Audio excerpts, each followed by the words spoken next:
everybody, welcome back to my channel. My name is Alexis Kimberly. Welcome! In today's video, we are going to be talking about all of the key components that I believe should be incorporated in any person's hair journey. This is not a product review. This is just a very foundational kind of discussion about the things that you need by category in your hair regimen. It'll make more sense when I get into the details, I promise. And I am not a preacher of perfection. Like, this is actually a list that I aspire to incorporate and have at some point. I've taken a very minimalist approach to my hair journey thus far, but these are all things that I really do want to incorporate into my hair journey just to increase the strength, increase the health of my hair, and increase the growth. So if you're excited, then definitely give this video a big thumbs up, as well as subscribing to my channel and hitting that notification bell so that you can be alerted every time I upload a video every Sunday. Okay, so the first thing that you're going to want to incorporate is some form of a pre-treatment. You could go with a hot oil treatment, which is basically using your favorite oil, the oil that your hair responds well to, and applying heat. So you could apply the oil and sit under a dryer, a steamer, something that's just going to open up that cuticle so that you can get those oils to penetrate into your hair. That's one option. You can also go with a sort of pre-poo option, which is basically just a conditioning process before you actually shampoo your hair. So using a conditioner that's just gonna really moisturize your hair before you go and hop in the shower and strip your hair of all of the gunk and buildup. Or you could go with a bond builder. And I think that the most famous and first to do it kind of bond builder was Olaplex #3. I am a huge supporter of Olaplex #3. I use it every week in my regimen. And for those of us who have relaxed hair, it's going to reconnect those disulfide bonds that are broken through a lot of these chemical processes, strengthen and fortify your hair. So you could really choose from any of these three. I'll just give you guys my personal opinion. I have tried hot oil treatments, and for me, they're not effective. For me, I don't think that just applying oil to my hair is hydrating or moisturizing for me and my hair. Pre-conditioning or pre-poo, you can do it. I mean, I would hope that your whole entire week would be moisturizing your hair every day so that you don't need to add a conditioner before your shampoo to then put another conditioner on. Just my thought and opinion. I really think that the best use of your time would be to get yourself a bond builder, because it really is different than any other product, and it's the only sort of product that's out there that really is going to fix the breakage of bonds internally inside your hair. So you're really strengthening your hair from inside out. So that's what my stance is on pre-treatment, but you should definitely figure out what works best for you and stick to it, because consistency is key. And obviously the next step in our regimen is going to be shampoo. Now, shampoo is not as simple as just going to the store, picking up a shampoo off the shelf and shampooing your hair. You're gonna need a variety of shampoos, especially for us relaxed ladies who use those no-lye relaxers that leave those mineral deposits on our hair, and I'll get to that in a second. But you're gonna need a moisturizing shampoo that you can use on a regular basis. You can use that shampoo once to twice a week. It does not have sulfates in it, so it doesn't have those harsh detergents that are gonna strip your hair of its natural oils and all that good moisture that we really, really need and that our hair really, really craves. Your hair feels clean, but it doesn't feel stripped. That's what's key. Then you're also gonna want to buy a clarifying shampoo, and you're gonna want to use that clarifying shampoo at least once a month. Now, for me, I'm starting to get more like in tune with my ingredients and my products and things like that, and just how it starts affecting my hair. And I'm realizing how many products have silicones in them, guys. And for those of you who don't know what silicones are, they're synthetic materials that are incorporated into a lot of hair products to increase the smoothness of your hair, smooth out that cuticle, add softness and sheen to your hair. And for a lot of products that include these silicones, they're great, but the problem is that a lot of silicones are not water soluble, meaning that when you wash your hair with a no sulfate shampoo, it's not removing those silicones from your hair, because those silicones attach to your hair shaft and they don't dissolve in water. they have to be stripped with a sulfate shampoo, a clarifying shampoo that is meant to strip the hair of silicones and just gunk that attaches to our hair and is not easy to remove, like chlorine, for instance. So you're definitely going to want to go and get a clarifying shampoo that you can use once a month to really strip your hair of all of that gunk. And when you do that, you're actually making way for the new products that you're using so that you can better hydrate your hair. And for us relaxed ladies, you're also going to want to buy a chelating shampoo. And there is a lot of confusion about the difference between clarifying shampoos and chelating shampoos, and in large measure they are very, very similar, but chelating shampoos are actually designed to remove the mineral deposits that will be left on your hair when you relax your hair with a no-lye relaxer.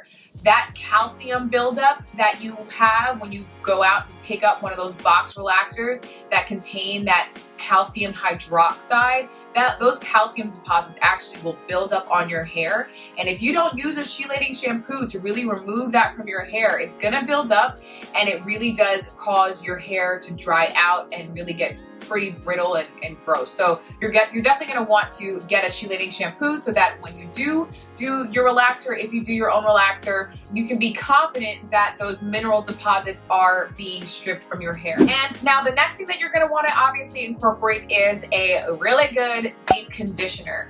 And my suggestion is to get one deep conditioner that is a moisturizing deep conditioner and another deep conditioner that is a protein-based deep conditioner. And the reason why I say that is because it is so important that you maintain that protein moisture balance in your hair.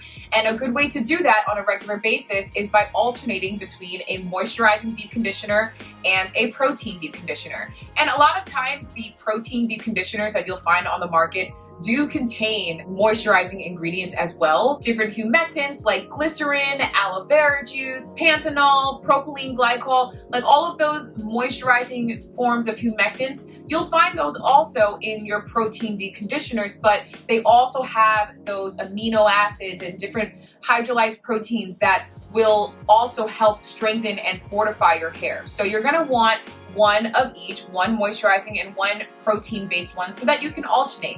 You can do 1 week moisturizing, 1 week protein. It's really gonna depend on the state of your hair and what your hair needs. Our hair, textured hair, really craves moisture, and the majority of us really are in a state of needing moisture over protein. So just keep that in mind as kind of a foundational thing. But as a general rule of thumb, definitely consider getting one of each, a protein and a moisture, so that you can alternate between the two as a way to balance out that protein and moisture in your hair. Now, the next thing you're gonna wanna get is some form of a protein treatment. And I know that there is so much like negative energy about protein, which I think is just so interesting because our hair is made up of 90% protein. So if we have products in our regimen that supplement that supply where we damage it and break those proteins down from various heat stylings and other sorts of manipulation that damaged our hair, why not incorporate that in? Now, I understand that there is a downside to protein. It does tend to be very drying on the hair, but that's why I always say, you know, you really do want to always